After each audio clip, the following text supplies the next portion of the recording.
All right, guys, so let's kick things off with my friend Chris's PRS Custom Core 24. Now, this is a 2024 model. I think it's freaking beautiful. It's a really nice color as well. 24 frets. It's got the O trem system on it, which he has locked right now, so I can't use the tremolo. So I'll do a full mix and some riffs on it in a minute here, but I just wanted to show you the guitar, give you some up-close shots here. And yeah, I just think it's freaking beautiful. You know, here's the back. Really, really nice. So yeah, it's freaking badass. The feel is really good on it. The pickups are also really good in this. I think these are the stock pickups, if I remember correctly. So yeah, I just think it's a really good guitar. And it's my second time playing a PRS this week, and it's actually kind of cool to play these. I'm glad I'm having the opportunity to check these out. So before we get started with the full mix and the riffs, I just wanted to give Chris and his band Eva Under Fire a quick plug on my channel. Not that they need it. I mean, they're actually a charting band that tours all over the freaking world. They just got back from the Shiprocked tour, and they toured Europe last year and a whole bunch of other cities and states and stuff like that in the US here last year and part of this year as well already. So yeah, they're awesome people. Amanda, their singer, is amazing. She's a really good singer, and I know a couple of the guys in the band. I know Chris and Rob really well, and they're all great people. They really are. They're great people. I put some links below in the description section of this video to some of their socials and maybe some of their videos as well. So if you want to connect with them, you can use those links to do so. Not that they need a plug from me. I mean, they're probably doing more for me by me mentioning them on my channel than I am for them, because they're actually pretty huge. Like I said, they're touring and they're charting as well. So, but if you want to check out some really good music from some really good people, check out those links and let me know what you think. So let's go ahead and hear what this guitar sounds like in a full mix.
And per Chris's request, I'm going to play this guitar through one of his favorite amps. He's a big Bad Cat fan, so I'm going to play it through the Bad Cat links like I did in the full mix there. I'll just do some riffs for you, some cleans and stuff like that, and just show you what this guitar sounds like. So let's start off with some heavy stuff now.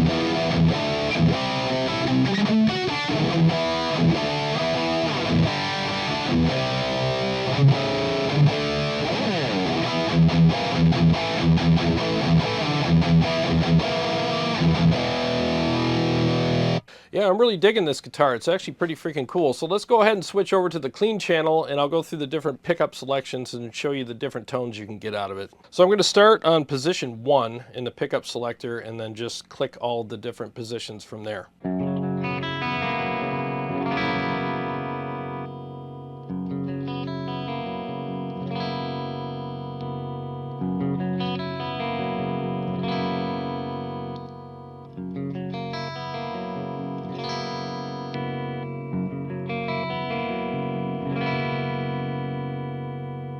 Yeah, definitely a nice guitar. I think this one's been on several tours and probably in the studio, and I can see why he likes it. It's kind of cool getting to know these guitars, and you know, there's a lot of hype behind them, and it's kind of cool to experience the different levels. Like I had the more simpler one on the other day. That was a $499 guitar, and for the price point, it was actually a really good guitar, you know. And I could see why this one is more. I mean, it's it's definitely a little prettier, and then the neck joint on the back is a little better as well as far as comfort goes, so you can access the top frets or the higher frets a little easier.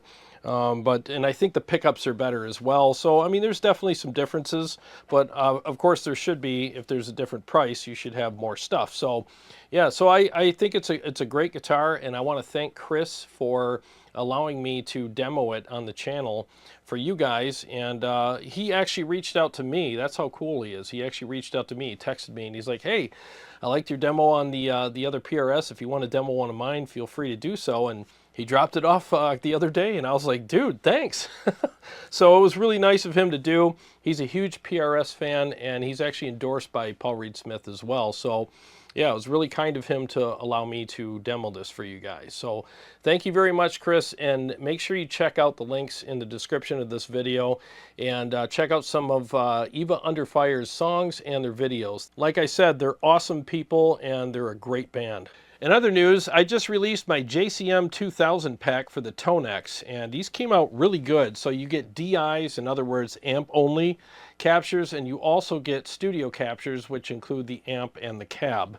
And the cab I used was the Mesa 212 with vintage 30s, and the mics I'm using on that cab are the Royer 121 paired with the SM57, which is an excellent pairing of microphones if you ask me. It's pretty much a studio standard in all the high-end studios anyways, and I think it sounds great. So you're going to get the clean, crunch, lead 1 and lead 2 versions of the amplifier, and I'll be playing the lead 2 versions because I prefer more gain. So if you want that Dokken, Jakey Lee, Van Halen, you know, the 80s shred stuff, you know, I mean, they're all in this pack, and I think you're going to really like them. So let me go ahead and do some riffs with the lead 2 capture right now.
So if you like that raw tone that the Marshalls have, I mean, I captured it. The ToneX really captured this stuff really well. So click the link below, go to my website, tonewars.com, and get some for yourself. I mean, it's only 20 bucks, and you can get some really good captures for your ToneX pedal. Okay, so now let's get on with the comments. This first comment is from my video that I did with the MXR 10-band EQ and using it as an overdrive pedal. This is from Joe Marshall MP. He says, just got one. Shoulda, woulda, coulda got one a long time ago. Well, congrats, dude.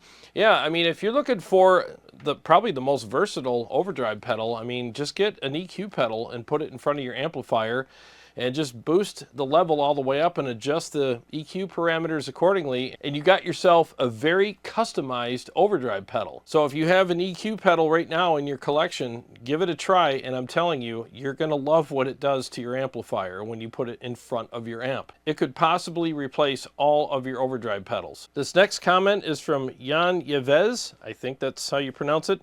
He says, "You are so right on so many things." And this is from my 5 common mistakes with amp modelers video I did a while back. And yeah, I mean, I'm glad you found the video useful. I really am. And that's why I did it. I did it because I went through a bunch of stuff with modelers, and it took me down this horrible rabbit hole that led to nowhere. And instead of playing my guitar, writing music, and bettering my chops and stuff like that, I spent all day tweaking and turning knobs and just pulling my hair out, and it sucked. I mean, the main things to focus on with modelers is stop tweaking. Stop tweaking everything. If you got a good tone that sounds good, just stick with it and play your guitar and enjoy the experience of the ease of use with the unit, and just turning it on and plugging in and enjoying writing and bettering your craft and stuff like that. And the other thing too, stop buying impulse response packs. Like most of them sound like shit, and they're overly sculpted and processed, and they just sound like pure dog shit. And just stop buying tons of them. Get some good natural sounding impulse responses and call it a day. You know, because modelers, just because you can turn the knobs and do a bunch of crazy stuff with them doesn't mean you should. They're meant to be easy to dial in, but just dial in your tone and stick with it. I'm not kidding you. All of the modelers that I haven't touched in a long time. I just turn them on and use them. I have a Spark amp upstairs that's pretty much a modeler. I just turn it on and turn it off. That's it.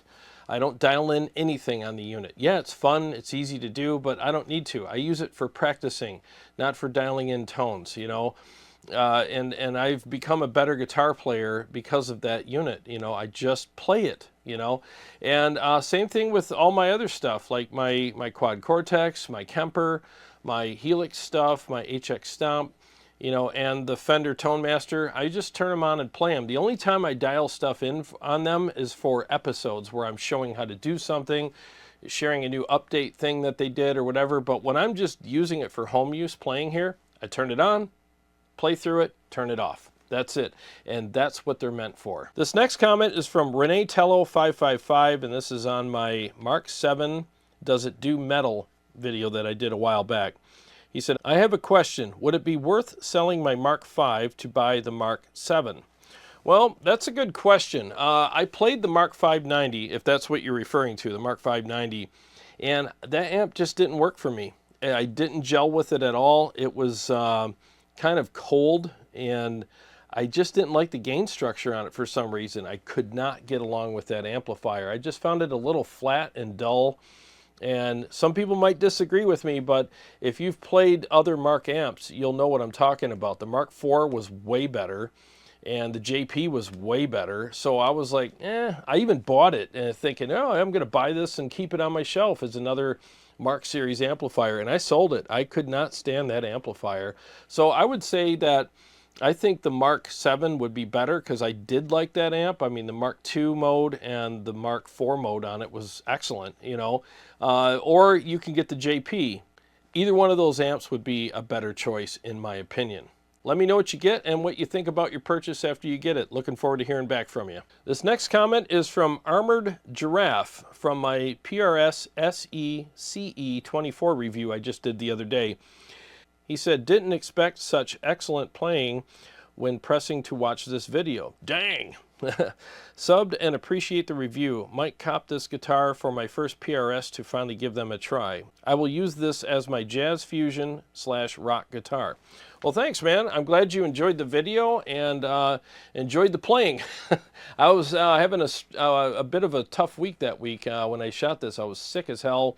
And but I'm glad I struggled enough to get through the video and pick the right take for you guys. I mean, that was a tough one, but again, I'm glad you enjoyed the video. And I was pretty surprised at how good that guitar was, especially for the price. I mean, $499, you really get a lot for the price, and I honestly think it's a great platform guitar, you know, like when you want to buy a good quality guitar that you can build on, you know, and use as a platform to change out pickups, maybe try some other mods to it. You know, I think it's a very worthwhile guitar for that. It's excellent. Or you could just leave it the way it is, depending on your tastes and your demands as a player.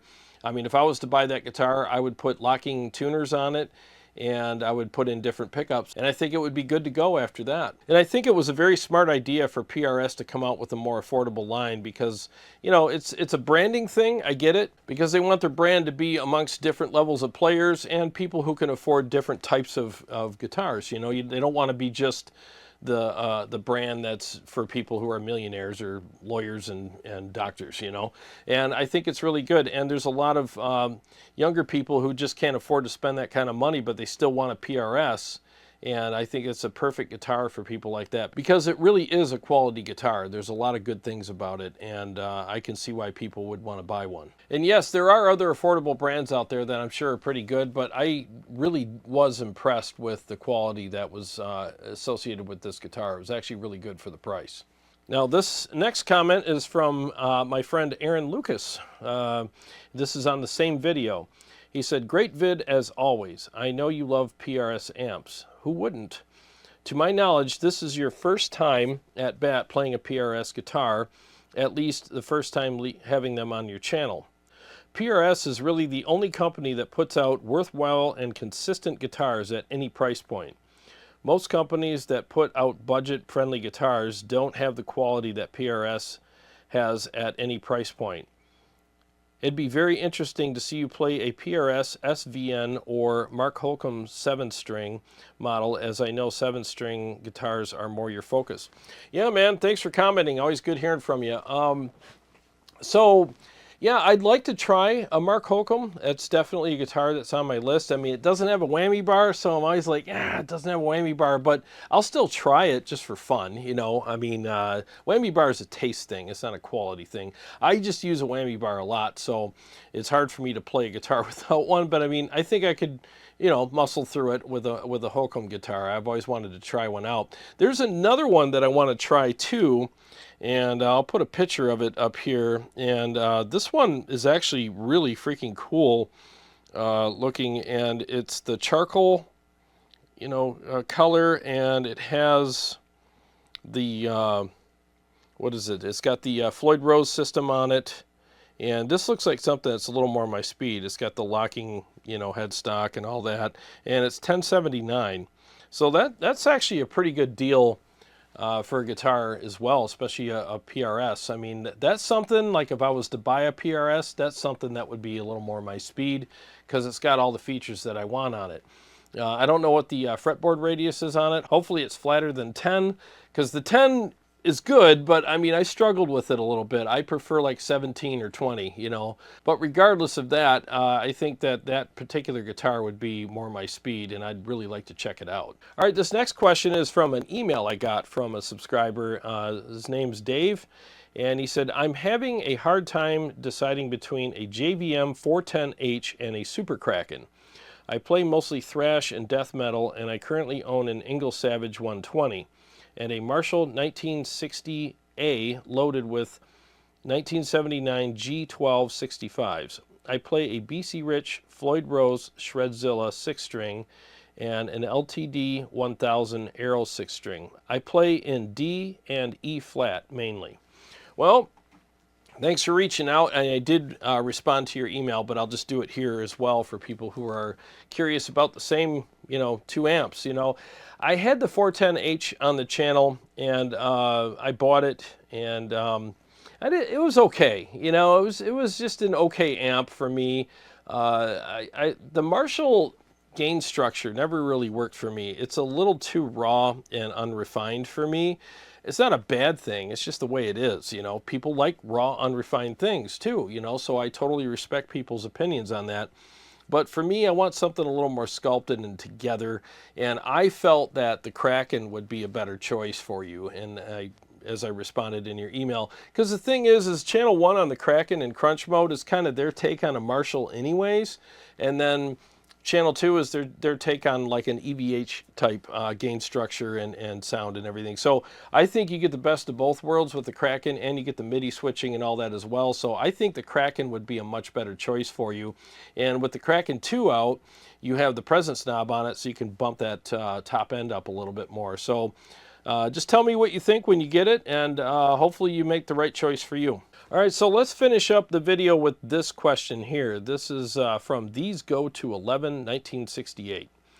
He says, which sounds more evil overall, the JP2C or the EVH Stealth? And this is from my video where I did some easy tips on how to get the JP to sound amazing. So we're going to go ahead and compare them now. I have the EVH Stealth on the red channel, and I have the JP on channel 2, which is what I use for crunch channel. And you know, channel 2 and channel 3 on that amp are very similar. Channel 3 has a little bit more gain, but I got the gain up high enough on it to be brutal anyway. So let's hear the difference between these two amplifiers, and then you guys can make your own choice on which one works better, and I'll throw in my 2 cents for whatever that's worth.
So in my opinion, for what it's worth, I think the JP is more of a bold type of amplifier, and the EVH is more of an aggressive type amplifier. So it really comes down to what you prefer. I think both of them sound great. That's why I have them on my shelf, and I'm never selling either one of them because they're amazing.